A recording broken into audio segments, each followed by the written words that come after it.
Okay, let's sit straight. Relax your body, relax your limbs, feet, hands. Relax your shoulders.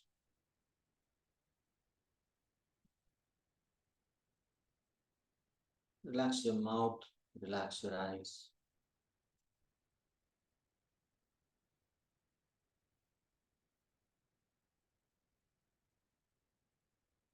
Feel your presence here.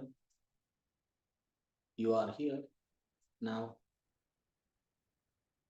We begin with Shanti Mantra. Om Sahana Vavatu Sahanam Bhunaktu Sahaviryan Karavavahai Tejasvinavadhitamastu Ma Vidvishavahai. Om Shanti Shanti Shanti. Shri Gurubhyo Namah. Harihi Om. Okay. So last class, we kind of concluded the topic of freedom from body, mind, and intellect. And we arrived at some examples and a lot of explanations about how important it is to sustain the yoga buddhi in everyday situations, which will eventually lead our mind in the path towards developing viveka and vairagya. And the grip of the ego structure will loosen up, and there will be more objectivity, and the buddhi will be more available for jnana. So we were also talking about the rat brain and the conscious intellect, and how it is important for the knowledge faculty and the intellect to be the master of the rat and not be the slave of the rat. Intelligence is not about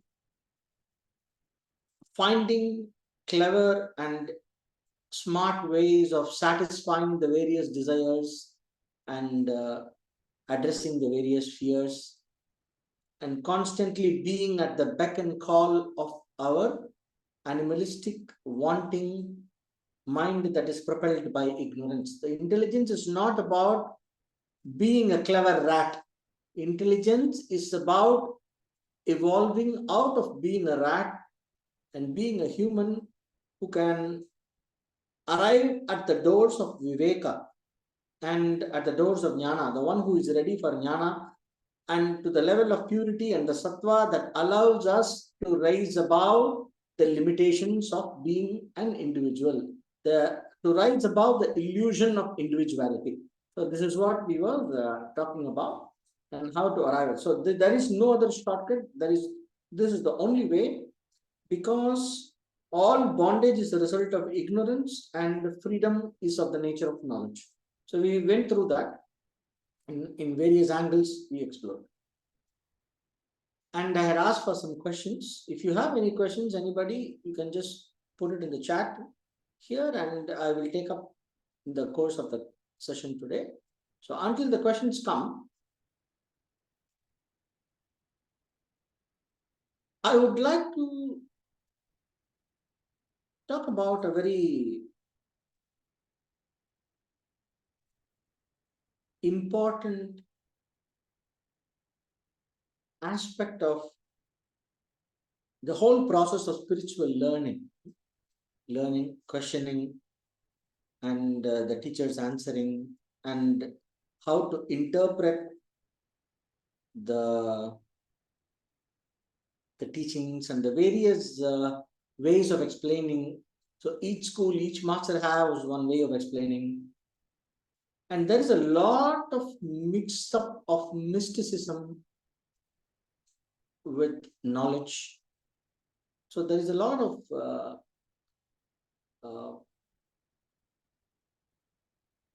mix-up of various aspects of ourselves. in our search for spiritual clarity or in our journey for spiritual freedom, there is a mix up of emotion, knowledge, sentiment, fears, various subconscious desires. It all comes like a mixed pot. It's all like a melting pot, and we respond to different spiritual challenges from this mixed up kind of a mental state. And we don't spend enough time looking at our mental process and analyzing, and we always lack, even when we study Shastra, even when we study like Bhagavad Gita and all this, all the Shastras, and we have regularly we attend discourses. Somehow we are driven to respond to a spiritual dilemma. Let us say we are driven to respond to a spiritual dilemma either from our insecurities or from a fantastic imagination. And very rarely we ruthlessly apply what we clearly understand. A very simple example would be the kind of unexplained. See, when you might feel a lot of reverence and fear and a lot of respect at a certain altar or in the presence of a guru or in a temple or in a shrine, in an ashram. Usually the centers of spiritual wisdom come with a lot of holy paraphernalia. There's nothing wrong in that. It's absolutely necessary to have a certain cultural packaging that allows us to have a certain bhava, have a certain seriousness about it.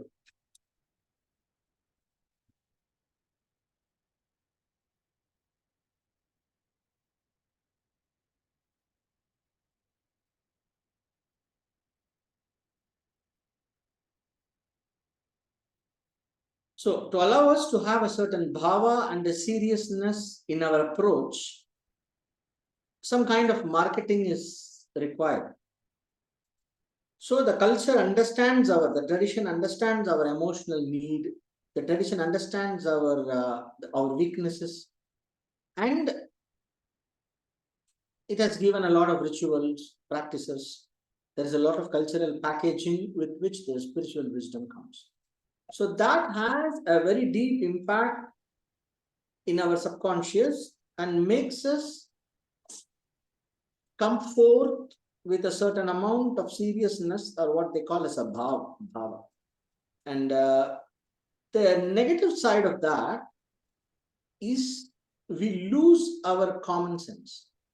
There are a lot of situations where we would not do something if we use our common sense, but instead, in normal situations, we use our common sense. In a normal situation, we would not have done something that we might do in a place where we are overwhelmed with, overwhelmed with some kind of a blind faith or a trust or a mix-up of emotion and faith and sentiment where we suspend our common sense completely, right?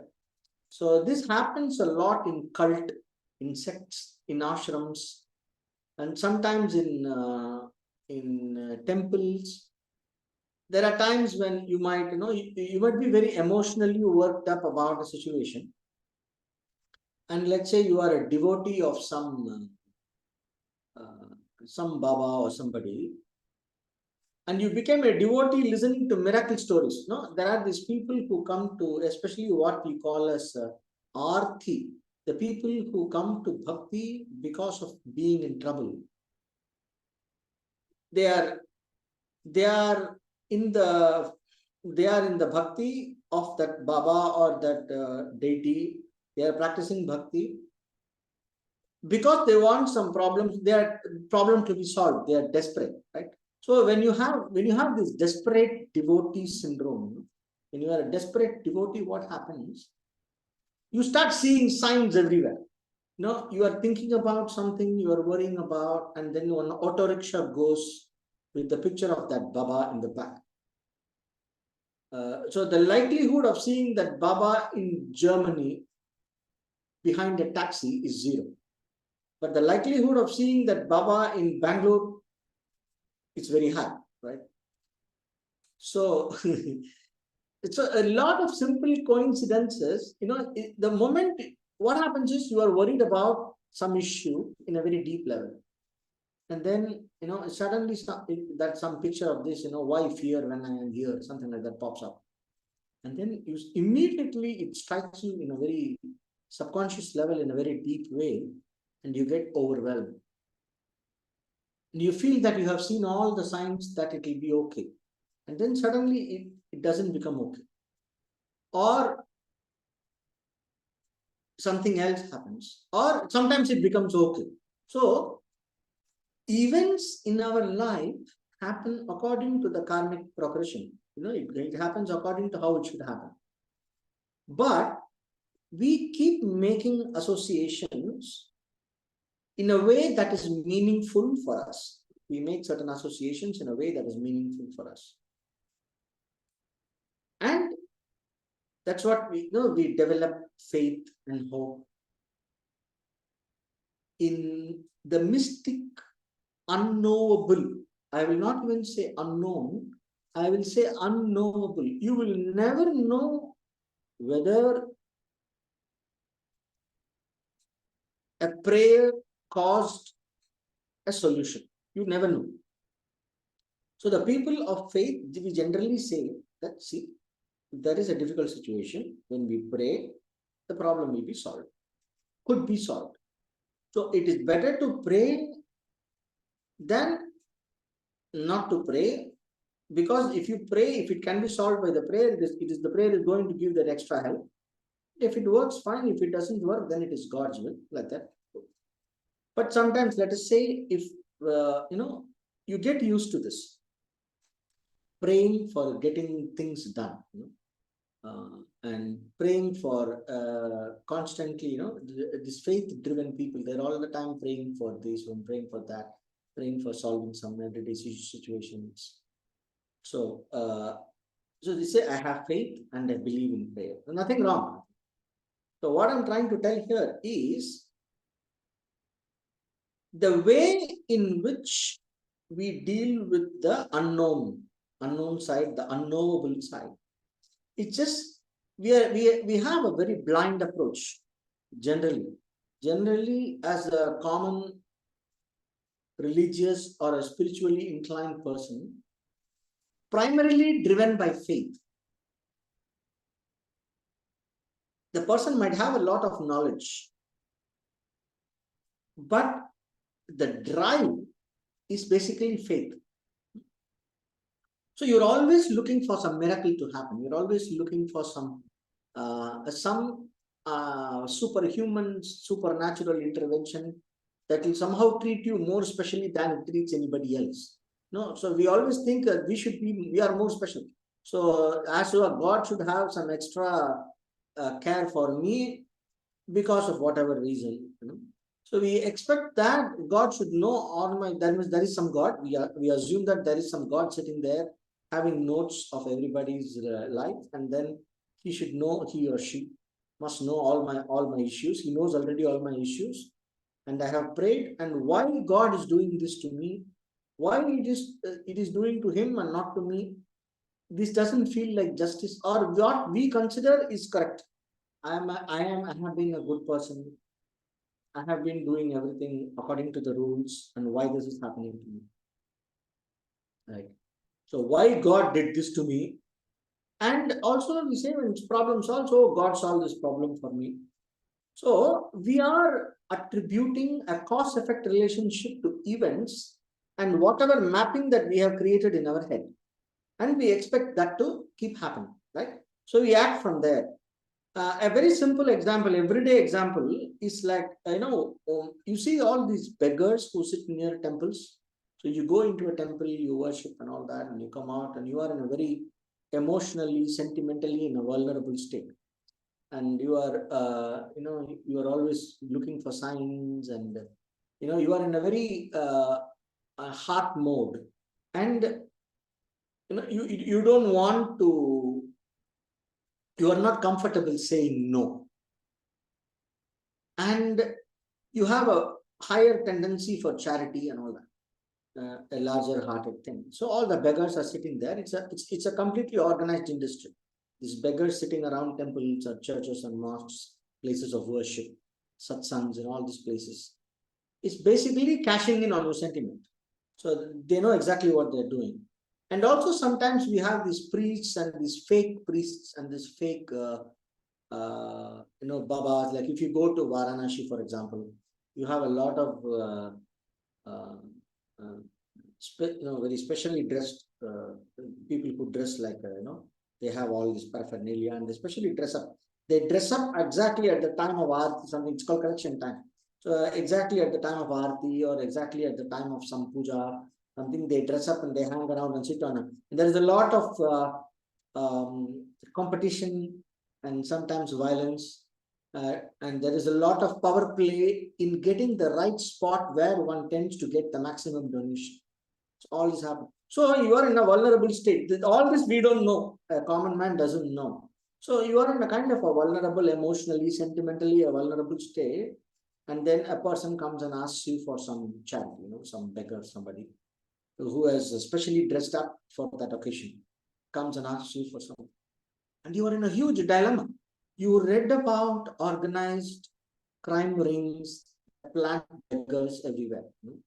Let's say you have read about this person's that knowledge you have, and this person is coming and asking, or in some angle, that old woman reminded you of your granny. You have some guilt.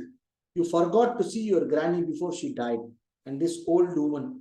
You had prayed something about something connected with granny or something. There is a granny stiti, all that, and there is an old woman who has a slight resemblance in the tone or in her face to the granny that whom you did not meet before the death. There is some guilt associated. Comes and asks. Immediately you see how much of conflict that comes from inside. You're overwhelmed emotionally, sentimentally, and you don't use your common sense. We are making a completely baseless association between some random beggar woman and my granny whom I did not meet, or some guilt or some emotion that I have. And it creates a huge cognitive dissonance. It creates a huge conflict inside where I am, something inside me forces me to do something for that woman. It's emotional. That's how, even in our everyday life, that's how emotional manipulation works.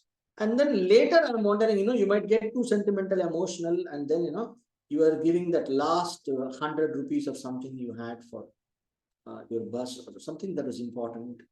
You just give it. And then later you tend to regret it, but then you justify saying, no, no, no, there must be a divine hand in that. We create justifications. And the more and especially suppose you have been a devotee of somebody or you have been in an organization for a long time. So basically, the more we have invested, in a mystic, the more we have invested in a mystic.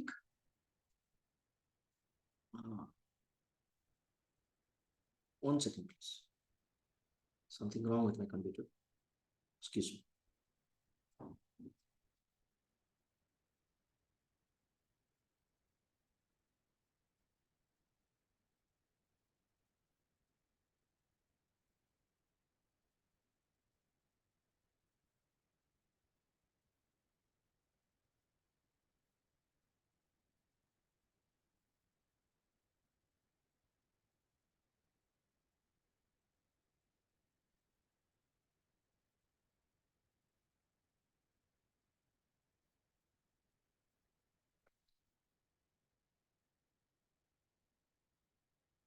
Sorry. So the more we invest emotionally, financially, or a lot of time and effort of our life in a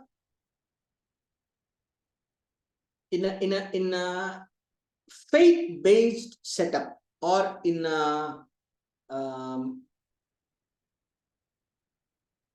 in a mystic kind of setup, or an organization, or a situation, or a person, right? When we invest more without using much and with without using our knowledge aspect, but nurturing some background hopes and some blind assumptions and all that, and then there is a point where our fancy notion gets shattered. Right? So let us say you are a devotee of some ashram or some baba or somebody, and then there is a huge scandal, some scandal, money related, woman related, whatever scandal, right? So then you are in a huge conflict. Now, then what you do, if your investment is more, you create justifications. The more I have invested, I don't want to feel as a fool. Nobody likes to feel cheated and as an idiot, right? So I don't want to feel an idiot. So what I do is I create justifications for the time I have invested. I have created, I create a kind of meaningfulness. Oh, there must have been a reason. Just like it's so comforting. I create some kind of a logic that will comfort me. And I will go and listen, only take inputs only from those people who will give me a comforting explanation. This we can see ourselves when we go to meet astrologers. When we go to meet astrologers, if the astrologer is going to tell you some very hard uh, information about some patterns in our life, we may not be comfortable with it. We'll say that, no, he doesn't know. So then we get totally upset. We can't handle the truth. And then we go to some other astrologer, that person will say, no, this is okay, that is okay. That is because of that aspect, this is going to get neutralized. And you do this parihara, you do this thing, you will become better. Then we immediately click on that and we want to go ahead with that. So there are two things that are an obstacle for a realistic approach to any problem solving, or a realistic approach to any situation regarding things that are ruled by faith. One, whether it is comfortable, emotionally comfortable for me or not. Is it giving me some kind of a psychological comfort or not? Another, it is not, I don't know anything about it. It is not within my instruments of knowledge. I cannot know it. I cannot get exactly what is behind the picture. What is going on behind the scene. I cannot get a clear picture of that. I don't know that, and I can never know that. But I am having some hope. It's like so I am basically investing in the unknown. Right? I'm not telling we should not and all that, but what I'm trying to tell is, when we are investing in the unknown,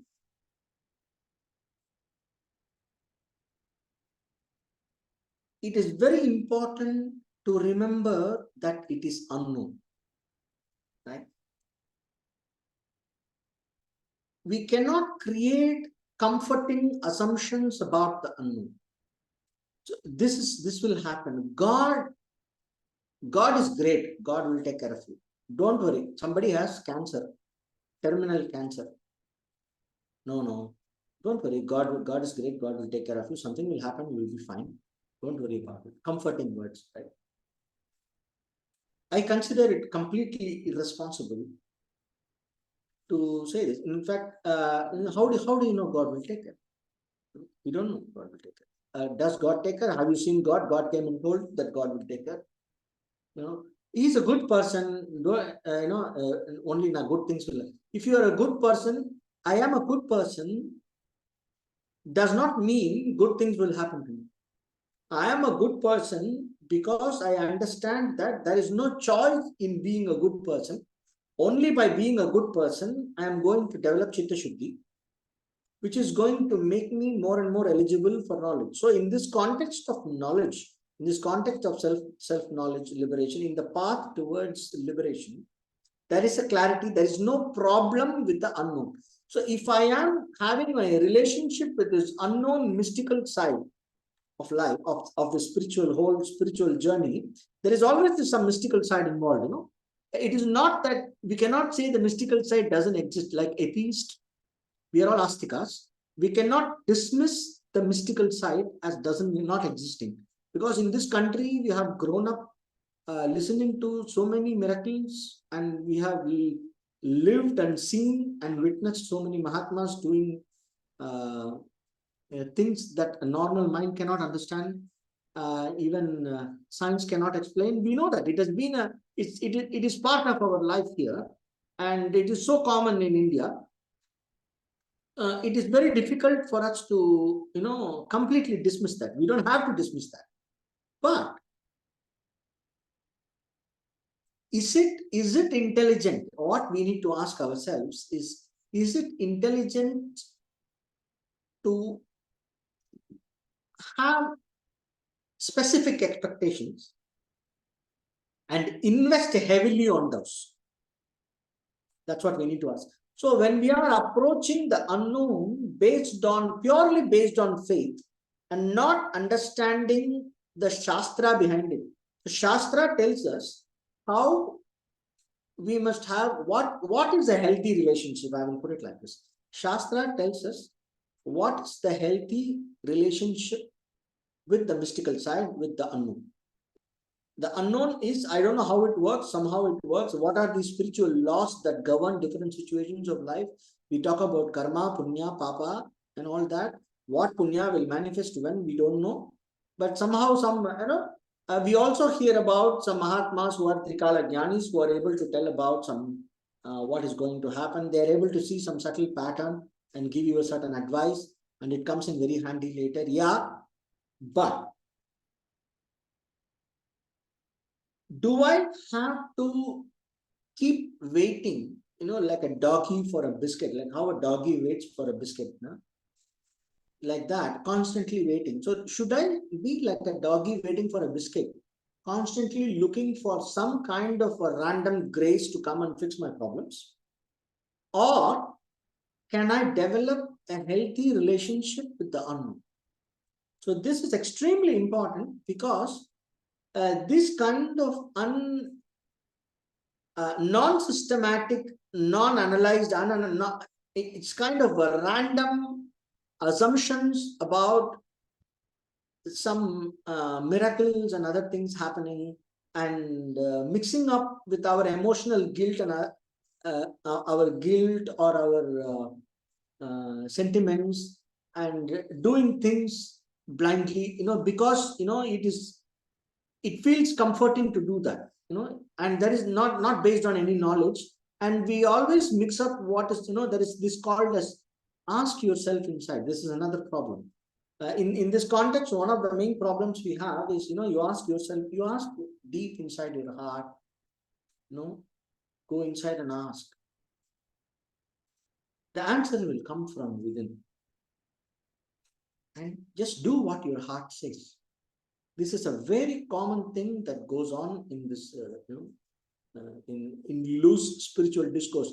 You will never hear this from a Shastrajna, a person who has studied Shastra properly and who has got some traditional training. Not even in the dream, you wake up that person from sleep, that person won't talk like this. A person well trained in Shastra in the traditional way will never talk like this. It was so amazing for me to see during my journey how the masters, the gurus who are trained in the Shastra, in the traditional way, and these random spiritual, Arulvaka people and all that, these people who give they dole out spiritual advice, they just, Veshadhar. They have a lot of, they are, I will put it like this, not even Veshadhar, they are very sincere people, devotees, but they are more mystically inclined and have no training or study of Shastra, the way they advise and the way they help you in situations, or the way they comfort an individual in difficulties, is extremely different. It's completely radically different.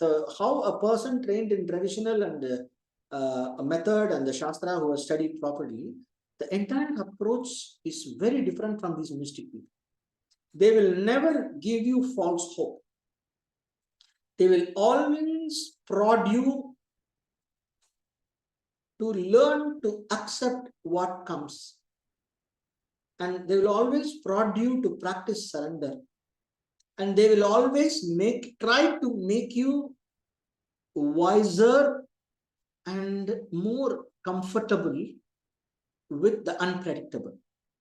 They will help you to become more comfortable with the unpredictable by facilitating in you a better understanding. So that is the approach of traditional trained Shastrajnas, the one who studied Shastra properly, who follow the methodology of the Shastra. So when it comes to this world of the unknown, what runs this world from behind the scenes, we have what is called as Shastra Pramana. That is, we have a body of spiritual literature that has been handed over the scriptures. We have the Dharma Shastras, we have the Prasthanatraya, Upanishad, Bhagavad Gita, Brahma Sutras, and all that. About Vedanta, then you have the Grihya Sutras, you have the Mimamsa, then you have the Upavedas. All it's an ocean, right? So we have specialists in everything who have studied properly, traditionally, who have gone through the scriptures, who have analyzed according to the commentaries. So they have different schools. So you have experts, right?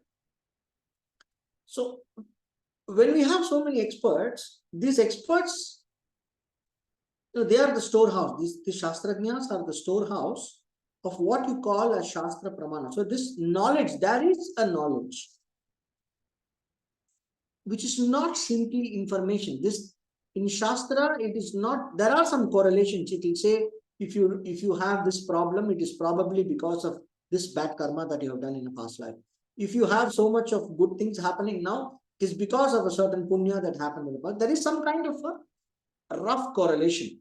There is no directly, it's like how they tell you, oh, in the past life, you were a king in that country. When you go to past life regression, it's always like this. In the past life, you were always a king or a queen.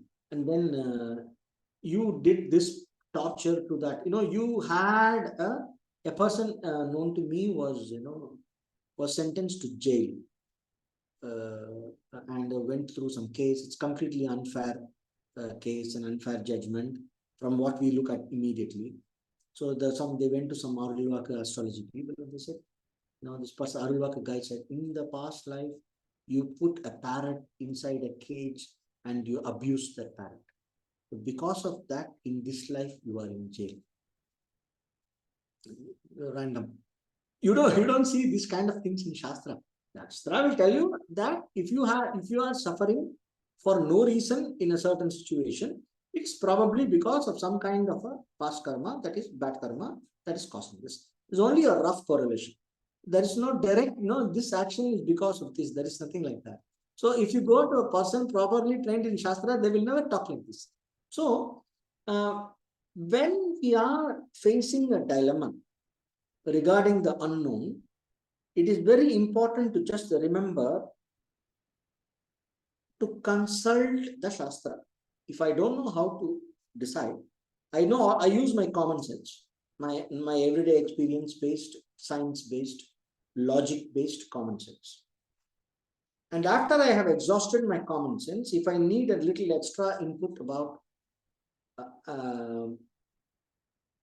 the unknown aspect of the situation, with the mystic side of the situation, we can try to see if there is any pointer to this. So when we go to meet some proper dikshitars or the people who have studied Shastra properly, or some Swami who has studied properly. So somebody who has studied the scriptures properly, or we ourselves, if we have studied, try to refer back to your knowledge or try to refer to the one who has knowledge and try to see what Shastra talks about this kind of situation. A simple thing like charity, this everybody can refer. If you see about uh, Satvika Danam, Rajasika Danam, Tamasika Danam charity, right? I told you about that beggar in temple kind of situation.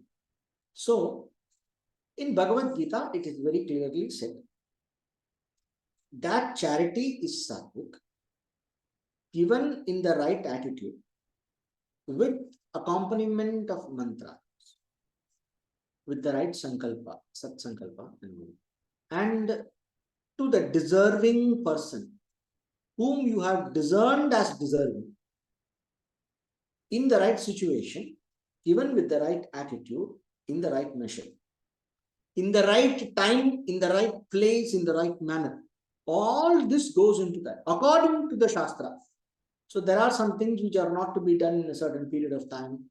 Some things are okay to be done in a certain period of time. For example, they say, it is good to do namaskara to a saintly person, a very saintly, let us say, a upasaka, somebody is coming. It is good to do namaskara. But Shastra says it is not correct to do namaskara when the person has finished a bath and is coming. They say that person has taken bath in a river and is having wet clothes and not changed and all that, just coming in the steps from the river. And you see that Mahatma, you cannot go and do namaskara at that time. That is not supposed to be done. For example, this is one small rule.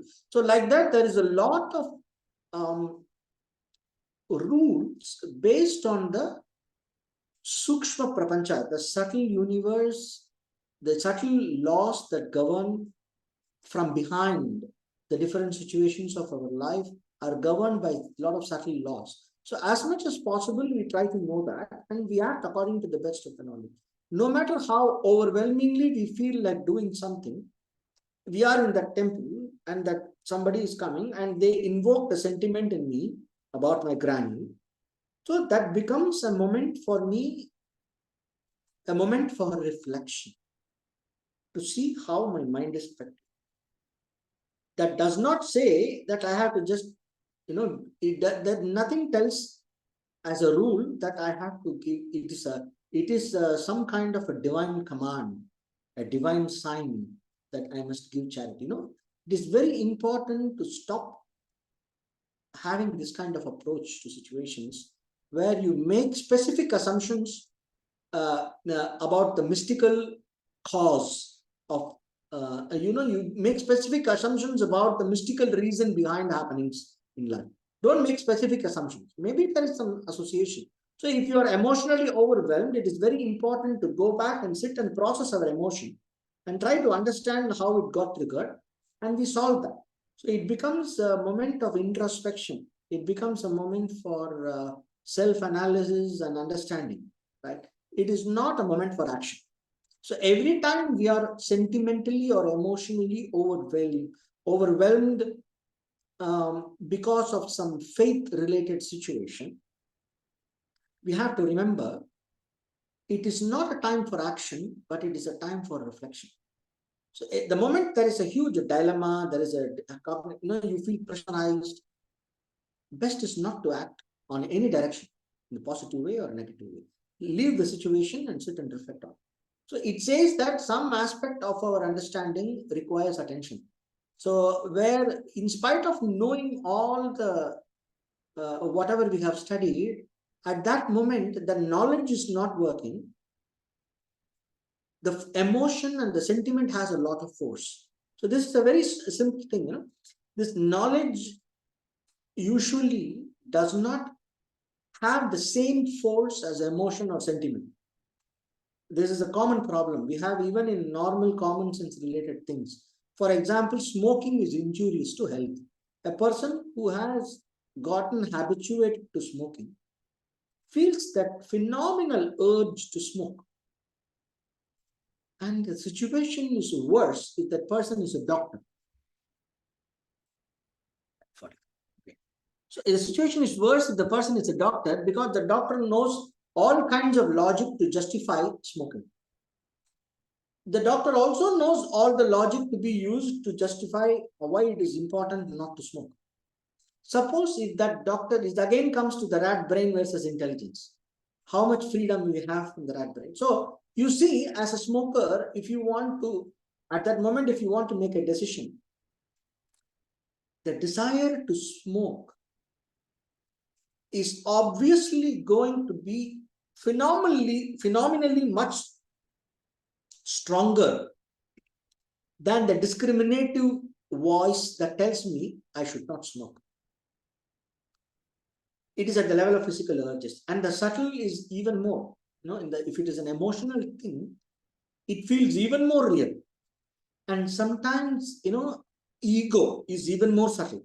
So the physical urges, the sensory urges, the gross urges, in fact, are easy to deal with. It is easy to discriminate against that. You do some pranayama and you can bring it down. But it comes at the emotional level, it becomes more difficult.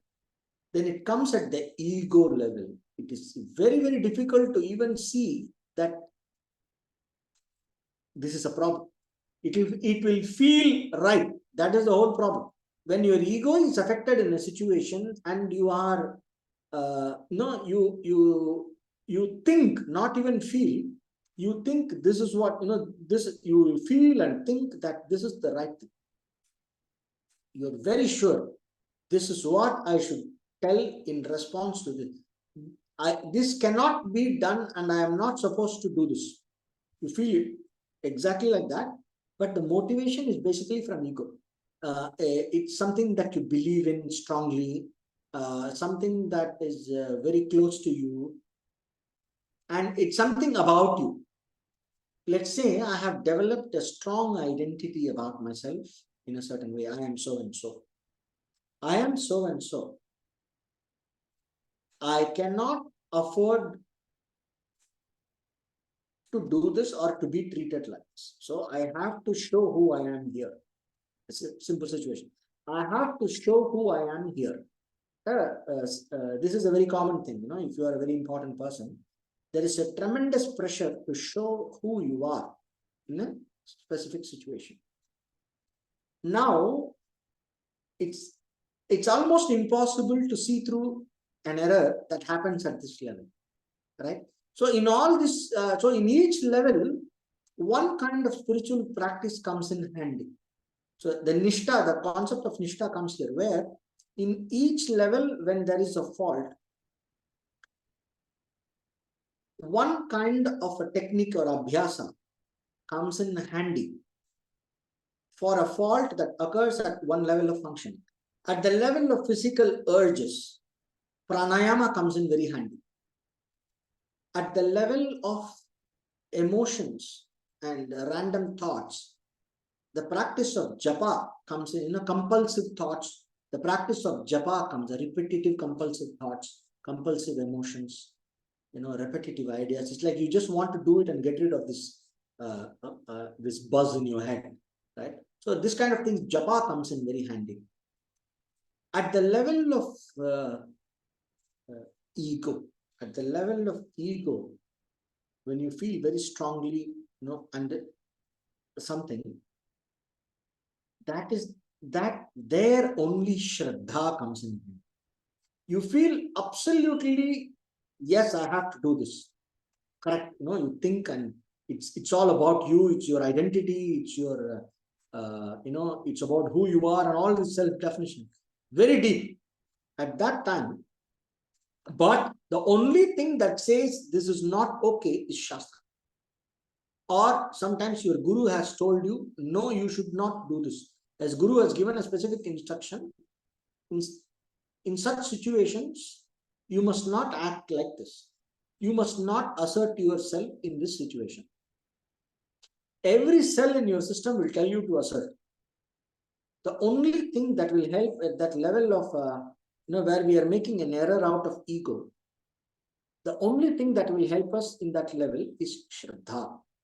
Whatever is the Shraddha that we have, whatever the higher principle, the higher knowledge, either in Shastra or the words of the Shastra or words of the Guru, that I have surrendered to. I have surrendered my ego to that.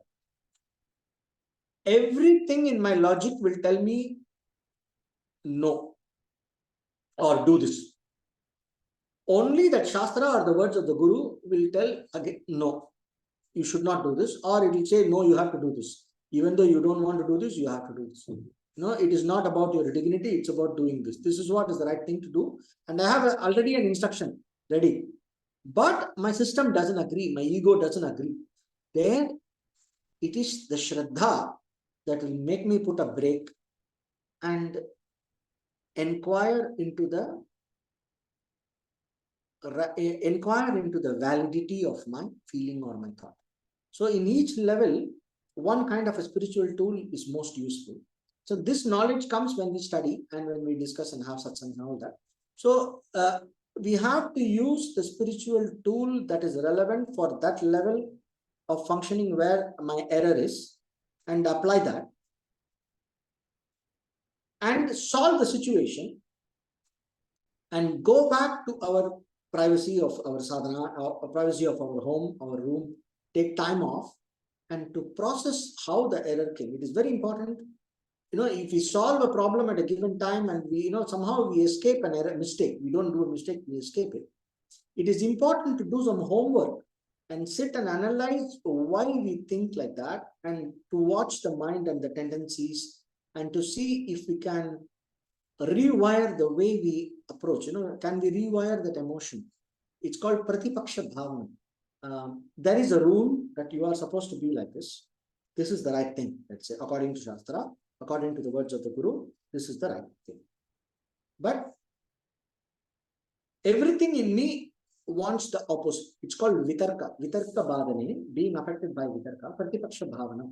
So what we do is, having first at the level of action controlled ourselves, using Shraddha or mantra or whatever, then at the level of thinking and at the level of feeling, psychologically, at the psychological level, we have to sit and process that. We have to sit and process that according to the best spiritual knowledge that we know. And we have to consider the opposite reality. So I feel this is right. But according to the Shastra and according to the words of the Guru, that is right. Now I have to put myself in that situation and see the positives of that. And see the negative, see all the positive, negative consequences and the reasons of why my conclusion could be wrong. So in how many ways my conclusion could be wrong, and in how many ways the Shastra could be right. Right? This is called Pratipaksha Bhavana. Vitarka Bhadane, Pratipaksha Bhavana. So we always, so we assume, we take refuge in a spiritual principle, non-violence. Everything in my system tells me to be violent. Right? At emotional level, at the ego level, in every level, at the urge level. But I have committed to non-violence. Now, Pratipaksha Bhavana, somehow I say, I am non-violent. I have committed to non-violence. I have Shraddha. I have committed to non-violence. My Guruji has told me not to be violent. So you put a break there and you are not violent, you control. But then what do you do with the background noise? That you process. That is Pratipaksha Bhavana, where we consider all the negative consequences of non-violence. All the negative consequences of violence, and we consider all the positive consequences of non-violence in the light of my spiritual goal, which is liberation. So violence may be relevant for some worldly success, but it becomes a failure it becomes irrelevant and a problem for spiritual success. So like that we do, and we learn to regulate our actions according to the best of the knowledge and not go by the feeling, because feeling is usually contrary to knowledge until the person becomes a Shuddha Sattva or Sattva predominant. If you are a Sattva predominant person, it is more likely that your feelings will align with the knowledge. The more rajas we have, the feelings will align more with the desires and fears. The more tamas we have, it is most likely that every situation we will think only the contrary. So the tamasic person will find more difficult to follow rules. and the sattvic person will find it much easier to follow rules. The challenges are different for different prakritis. How a person is built psychologically, spiritually, emotionally. So according to the inner combination, there are different types of and different levels of difficulty in following the path of sadhana. So it's the responsibility of the guru to facilitate the right approach for each. But in a general thing like this is how it is.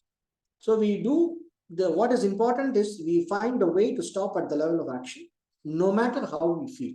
So what we feel is irrelevant. What the source of right knowledge says, that is relevant. Like in smoking, no matter what my head says, or how much I feel like smoking, the Shastra of health says smoking is bad. So all I feel about is irrelevant. Only this information is correct. So I just surrender to that information and somehow manage my urges and then divert and deal with my mental noise and compulsion. And then later, when I'm a little calm, when I'm a little sane, when I'm not rushing to do that, when there is not too much of rush in the system, I sit and process that whole idea. I sit and contemplate on the negative effects of smoking, and I contemplate on the positive effects of quitting smoking. Right? So that's what they do in counseling, or I discuss about it with somebody in satsanga. So similarly, comes the same thing has to be applied for various spiritual goals and the values that we take in and then that we practice, and various spiritual principles that we try to realize in our everyday. So now let me deal with the message volume.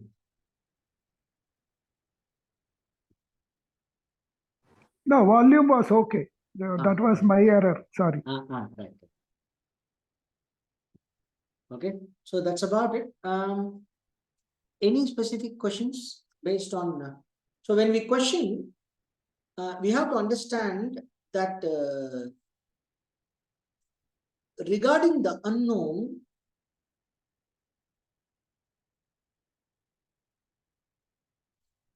there is no use trying to know what is in the unknown.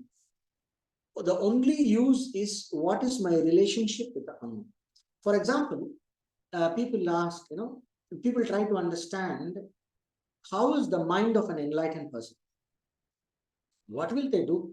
A few days back, one of my friends was asking, that person is self-realized, means what does he do? He's self-realized. Okay. They say that person is self-realized. So what does that person do? So what is the known world?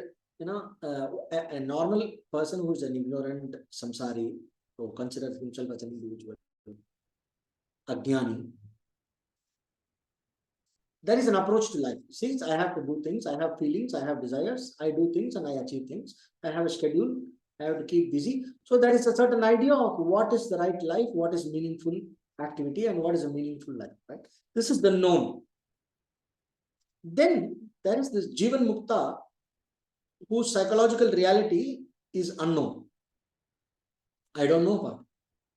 It's a completely another dimension.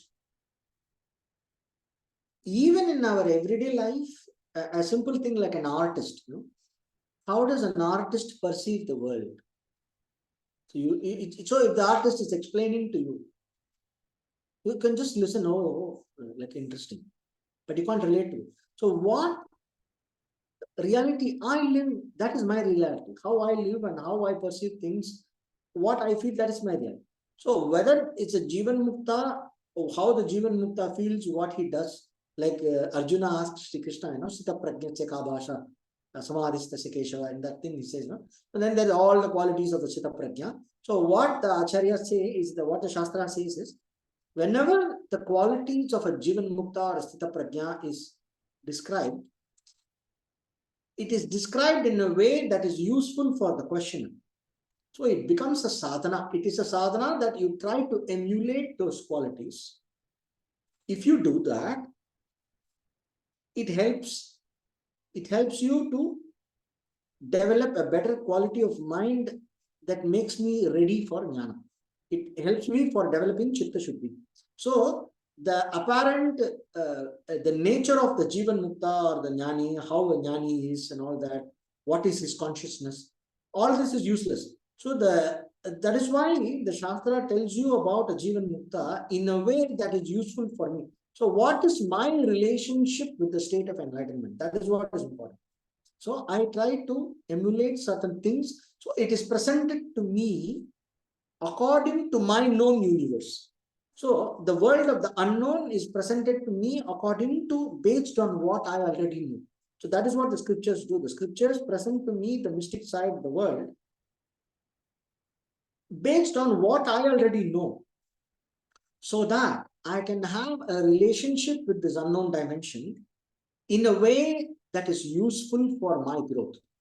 So this is the fundamental principle behind all the satsanga, all the spiritual study and everything. So when we ask a question, right, pariprashna, a good question, well thought over question, it should be like this. So when you ask a question for a discussion here,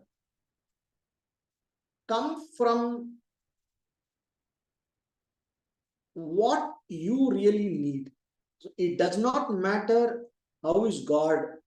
It does not matter how are enlightened people, how are yogis, what is this, what is that, all these questions about the unknown. The curiosity questions are basically useless. I can tell whatever I want, for example, I would say, oh, the enlightened master, when your Kundalini crosses Agnya Chakra and goes into Rodhini Chakra, you will see this, you will experience this and blah, blah, blah, right? So how does it matter to you? It's completely irrelevant information. It is only going to create some awe, and it probably will help me to run my shop as a big mystic master. But it is fundamentally useless for you. So similarly, when we ask questions regarding spiritual things, it is very important to come from your need. When we ask Vishal, where to come from our need, what do I need? I have to ask, what do I need from this? What is the problem that I am trying to deal with? What is the issue that I'm trying to solve? And what is bothering me, and how do I benefit from this, whatever is we are dealing with, from the domain of spiritual knowledge? How can I benefit for this specific situation or need of mine? So we have to always come from our purushartha. We have to always come from what we need and what we seek, so that there is a meaningful relationship between the spiritual realm and our everyday living reality, right? So the questions come from that, not from some random curiosity. So I wanted to give this input because it is not relevant. What is behind the screen is not relevant for us. How I can relate to what is behind the screen in a way that is relevant for me. So that is knowing. So if please think about the different things that we discussed, and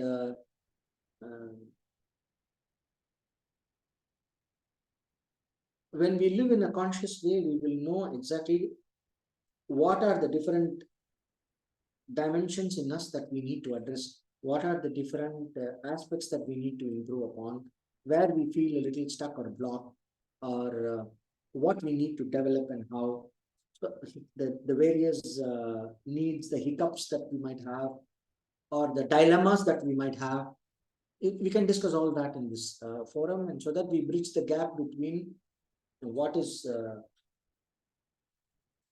given in the spiritual literature and in the knowledge, and what we learn and what we hear about, and how it is relevant for our everyday life, right? So I think today's time is over. So you please think about it, and I am really hoping for some questions for the next class. You can leave it in the comments in YouTube. You can also send the questions to Ms. Swati, and I would like to have the next session onwards based on the student questions. So the more questions, the better. Yeah. Thank you. So with this, I will conclude the class with the Shanti mantra. Om Purnamada Purnamidam Purnat Purnamudachyate Purnasya Purnamadaya Purnameva Vasishyate. Om Shanti Shanti Shanti. Om Tat Sat.